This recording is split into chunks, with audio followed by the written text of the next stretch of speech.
હું પ્રતિક સોમલિયા, અખિલ ગુજરાત પ્રજાપતિ સંઘ સમિતિ સુરત શહેર મહામંત્રી છે.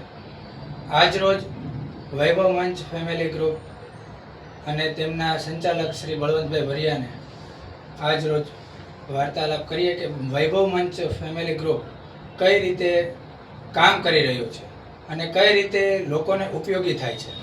તો આપણે સૌપ્રથમ નોર્મલી બળવંતભાઈનો આપણે પરિચય લઈએ કે વૈભવ મંચ ફેમિલી ગ્રુપ કઈ રીતે કામ કરે છે.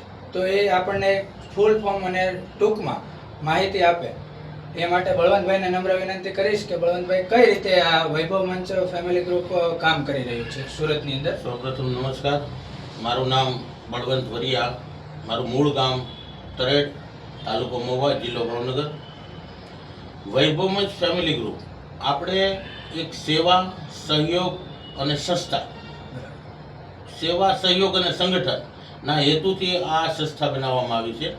અને આપણો આ સ્થાપવાનો હેતુ મુખ્ય ફક્ત ને ફક્ત લોકોને આકસ્મિક રીતે જ્યારે કોઈ આકસ્મિક ઘટના ઘટે, જેવું કે મૃત્યુ અને હોસ્પિટલ, ત્યારે તત્કાલ એમને સહાય કરવાનો છે.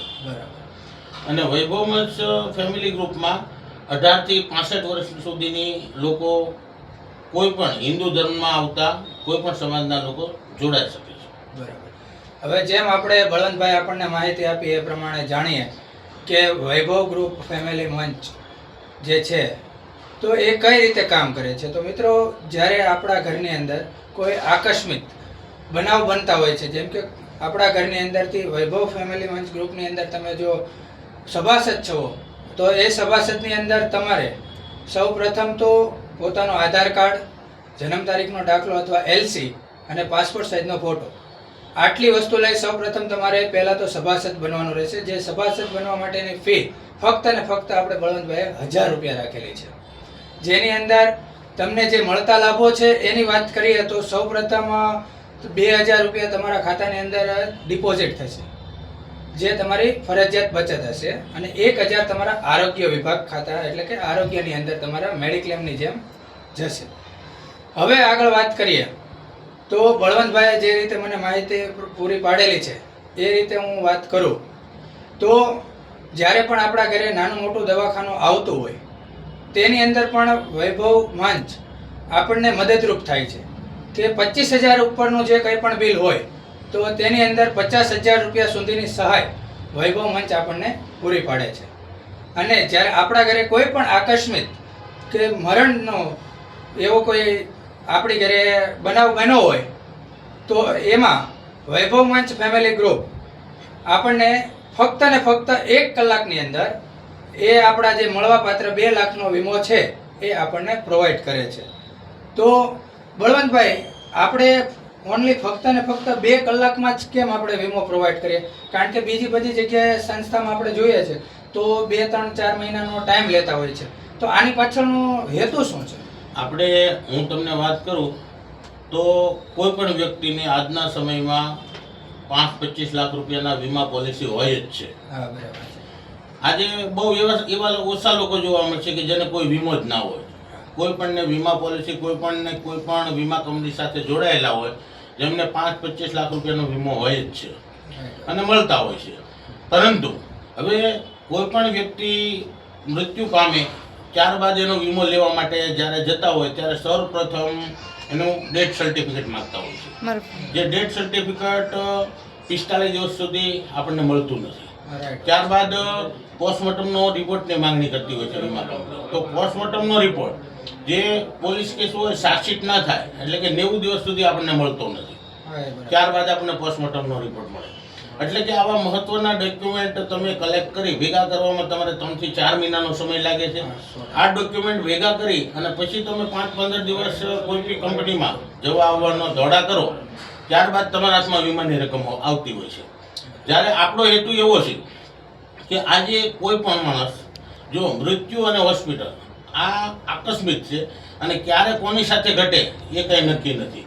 હવે જ્યારે અત્યારે કોઈ પણ પરિવારનો મુખ્ય વ્યક્તિ, કદાચ કમાનાર વ્યક્તિ હોય, એ આ દુનિયા છોડીને જતો રહે, આપણને ખબર તો છે નહીં કે ભાઈ આપણે સોમવારે 10:30 વાગે એક્સપાયર થવાનું છે, નકર તો આપણે એ વ્યવસ્થા કરી હોય. બરાબર. એટલે આકસ્મિક રીતે જ્યારે ઘટના ઘટે ત્યારે આપણા ઘરમાં 5-25 લાખ રૂપિયા પીડ્યા હોય એવું જરૂરી નથી. એવા બહુ ઓછા લોકો છે કે જેના ઘરમાં 1-2 લાખ રૂપિયા પીડ્યા હોય છે. હા, બરાબર છે. એટલે આ વસ્તુ બન્યા પછી જે શમશાન સુધી તો બધા સગાવાલા હોય છે, પણ ત્યાર પછી અગ્નિ સંસ્કાર આપીને ઘરે આવીએ ને ત્યારબાદ જે પરિસ્થિતિ ચાલુ થાય છે, જે ઘરમાં પૈસા હોતા નથી, કારણ કે આકસ્મિક રીતે આવેલી વસ્તુ છે. તો વીમો 25 લાખ રૂપિયા તમારો આવવાનો છે કે 50 લાખ આવવાનો, પણ 4-5 મહિના પછી આવવાનો છે. આપણે જરૂર છે અત્યારે આજે જે વ્યક્તિ વહી ગયો એમના કામ માટે, એમની વિધિ માટે, તો એના માટે શું? એટલે એના માટે અમે એવું વિચાર્યું કે કોઈ પણ વ્યક્તિ વૈભવમત ફેમિલી ગ્રુપ સાથે જોડાણેલો હોય અને એનું મૃત્યુ થાય, પછી કુદરતી હોય કે સુસાઇડ હોય, મૃત્યુ થાય એ વ્યક્તિને શમશાને લઈ જવામાં આવે અને એને અગ્નિ સંસ્કાર આપવામાં આવે. એટલે કોઈ પણ સિટીમાં શમશાન તરફથી એને બાળવાની રસીદ આપવામાં આવતી હોય છે. બરાબર. એ રસીદની ઝેરોક્સ કોપી ફક્ત અહીંયા જમા કરાવવાની છે.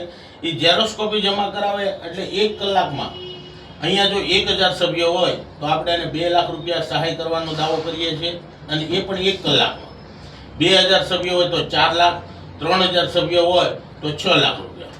બરાબર. જેથી કરી અને એ પરિવારને જે વ્યક્તિ એક તો જતો રહ્યો છે એનું દુઃખ છે, એ તદુપરાંત એમના પરિવારને કોઈની પાસે મદદ માટે ન જવું પડે, મદદ માટે હાથ ન લંબાવવો પડે. એના માટેની આપણે ખાસ કરીને યોજના બનાવી છે. તો મિત્રો, જેમ આપણને બળવંતભાઈએ સમજાવ્યું કે આપણને ફક્ત ને ફક્ત 1 કલાકની અંદર 2 લાખના વીમાની સહાય મળે છે, તો આ વૈભવ મંચ ફેમિલી ગ્રુપ એ બહુ ડિજિટલ રીતે વિચારણા કરી અને ડિજિટલની અંદર પણ મોબાઈલની એપ્લિકેશન દ્વારા તમે ઓફિસે પણ તમારે કોઈ ધક્કા ખાવાની જરૂર નથી. તમે ફક્ત ને ફક્ત સભાસદ બન્યા પછી તમારો રજિસ્ટર નંબરથી તમે લોગિન આઈડી કરશો એટલે તમારા મોબાઈલની અંદર તમે બધા જ ડેટા રેકોર્ડ જાણી શકશો, જેની અંદર તમે સભાસદ કેટલા બન્યા છે, સભાસદ કઈ રીતે ક્યાં રહે છે, બધી જ A to Z માહિતી તમને એની અંદર એપ્લિકેશનમાંથી મળશે. હવે જ્યારે કોઈ પણ સભાસદનો ડેથ થાય છે એના કલાકની અંદર આપણને માહિતી એ એપ્લિકેશનની અંદર જોવા મળે છે કે કઈ રીતે વૈભવ મંચ ફેમિલી ગ્રુપમાં જે એપ્લિકેશન છે એની અંદર જે સભાસદ એક્સપાયર થાય છે એનું નામ, મોબાઈલ નંબર અને ઘરનો એડ્રેસ ને ફોટો, આ બધી વસ્તુ આપણને એપ્લિકેશનની મારફતથી આપણને જાણવા મળે છે. હવે બળવંતભાઈ, આની અંદર કોઈ આપણે બચત ભરવી પડે એવું કંઈ ખરું? ના, આમાં આપણે કોઈ ફરજિયાત બચત નથી. તમારે વૈભવમત ફેમિલી ગ્રુપમાં જ્યારે તમે જોડાવશો ત્યારે તમારે 3000 રૂપિયા સાથે તમારું એડમિશન ફોર્મ ભરાય છે. એમાંથી 2000 રૂપિયા તમને રિફંડ બેલેન્સ મળે છે. 1000 રૂપિયા હોસ્પિટલ વીમા માટે અને 1000 રૂપિયા મરણ વીમા માટે. બાકી વધ્યા 1000 રૂપિયા એ તમારી આજીવન સભ્ય ફી છે. હવે એના પછી તમારા વૈભવમત ફેમિલી ગ્રુપમાં આજીવન 1 પણ રૂપિયો આપવાનો નથી, પરંતુ તમારા જે 2000 રૂપિયા તમને આપણી એપ્લિકેશનમાં રિફંડ બેલેન્સ મળ્યું છે એ 2000 રૂપિયા તમારે કાયમ માટે મેન્શન રાખવાના છે, જાળવી રાખવાના છે. હવે દાખલા રૂપી અત્યારે 1000 સભ્ય છે આપણા ફેમિલી ગ્રુપમાં, એમાંથી કોઈ એક વ્યક્તિનું મૃત્યુ થાય છે તો એ આપણે પહેલાં મેસેજ આપીએ છીએ આપણી એપ્લિકેશનમાં નોટિફિકેશન દ્વારા કે આપણે આ વ્યક્તિ આ જગ્યા પર આ એનું નામ, સરનામું, ફોટો એક્સપાયર થયા છે. એના પછી આ મેસેજ આપ્યા પછી 10 મિનિટ પછી જે 1000 સભ્યો છે એના ખાતામાં, તમામના ખાતામાં 2000 રૂપિયા બેલેન્સ છે. હોસ્પિટલ માટે 1000 રૂપિયા છે, 1000 રૂપિયા મરણ માટે. તો મરણ માટેનું જે 1000 રૂપિયા બેલેન્સ છે એમાંથી 200 રૂપિયા તમારા ડેબિટ થાય છે. બરાબર છે. 200 રૂપિયા ડેબિટ થયા. જેવી રીતે તમારા ડેબિટ થયા હોય 1000 માણસના 200 રૂપિયા ડેબિટ થયા, એટલે આ ટોટલ સંખ્યાથી 2 લાખ રૂપિયા. આવી રીતે 1000 સભ્યો હોય તો 2 લાખ, 2000 સભ્યો બન્યા બાદ 4 લાખ, 3000 સભ્યો બન્યા બાદ 6 લાખ. અને આ પૈસા આપણે જે આપણી વચ્ચેથી જે વ્યક્તિ જતું રહ્યું છે એના પરિવારને 1 કલાકની મેલકોર આપણે પ્રોવાઈડ કરીએ છીએ. એટલે આ સંસ્થામાં કોઈ વ્યક્તિગત કે કોઈ ગવર્મેન્ટ આમાં પૈસા આપતી નથી.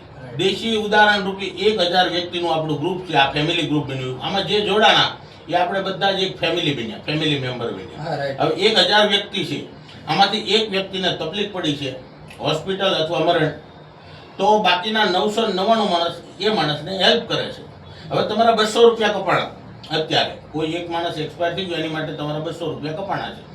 તો તમારે શું કરવાનું છે કે તમે સુરતમાં હો, અમદાવાદ હો, બોમ્બે હો કે અન્ય સૌરાષ્ટ્રમાં હો, તમારે ગૂગલ પે અથવા પેટીએમમાંથી પાછા તમારા ખાતામાં 200 રૂપિયા મેન્શન કરી દેવાના છે. બરાબર છે. તમારે 1000 રૂપિયા બેલેન્સ મરણ માટે અને 1000 રૂપિયા બેલેન્સ હોસ્પિટલ માટે મેન્શન રાખવાનું છે. બરાબર. તમારી પાસે અત્યારે નથી, 2 દિવસ પછી નાખો, 5 દિવસ પછી નાખો, પરંતુ અગાઉ જે પહેલી તારીખ આવતી હોય, પહેલી તારીખ પહેલા તમારા ખાતામાં તમારે 200 રૂપિયા નાખી દેવાના છે. બરાબર.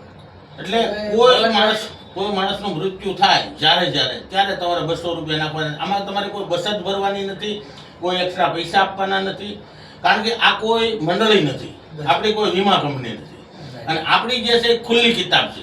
તમે એક વખત વૈભવમત ફેમિલી ગ્રુપના સભ્ય બન્યા એટલે આખી આપણું જે વૈભવમત ફેમિલી ગ્રુપનું સર્વર છે એ જ તમારા મોબાઈલમાં આવી જવાનું છે. બરાબર છે. એટલે આ ખુલ્લી કિતાબ છે.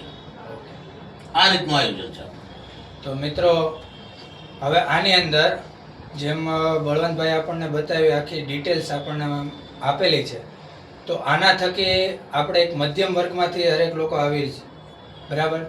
તો મારું એવું માનવું છે કે વૈભવ મંચ ફેમિલી ગ્રુપની અંદર આપણે સૌ ભાઈઓ જોડાઈએ અને વૈભવ મંચ ફેમિલી ગ્રુપને ખૂબ સારું એવું આપણું એક ફેમિલી ગ્રુપ બનાવીએ કે જેની અંદર આપણે એકબીજાને મદદરૂપ થઈએ એવા હેતુ સાથ બળવંતભાઈએ આ વૈભવ મંચ ફેમિલી ગ્રુપની એક રચના કરેલી છે અને ખૂબ સારું એવું છે. તો આપણે સૌ જોડાવા માટે બળવંતભાઈ આપણે આમાં કોઈ પણ વ્યક્તિને સભાસદ બનવું હોય તો તમારું એક ઓફિસનું એડ્રેસ મળી શકે?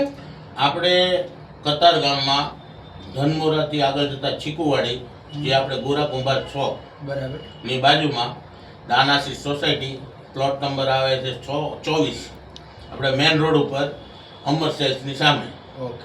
કતાર ગામ, સુરત. કોઈ પણ વ્યક્તિ સવારે 10 થી સાંજે 7 વાગ્યા સુધી આ ઓફિસની રૂબરૂ મુલાકાત લઈ શકે છે.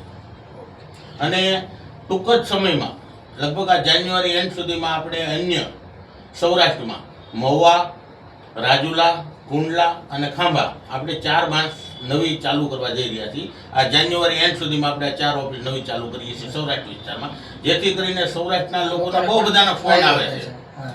સૌરાષ્ટ્ર લોકોના પણ આપણે અહીંયા કેવું છે કે ફોર્મની માલિકો રૂબરૂ સાઇન કરવા આવવું પડે છે. જ્યારે સૌરાષ્ટ્રમાં રહેતા ઘણા બધા એવા લોકો છે એને જોડાવવું છે. હા, સુરતના તો આવે છે. ઈ એમ કે અમે વોટ્સઅપ દ્વારા મોકલીએ, પીડીએફ બનાવીને મોકલીએ, પણ આ રીતે આપણે ડોક્યુમેન્ટ નહીં, આપણે રૂબરૂ ફ્રેશ ટુ ફ્રેશ અહીંયા સામે સાઇન કરવા આવવી પડે.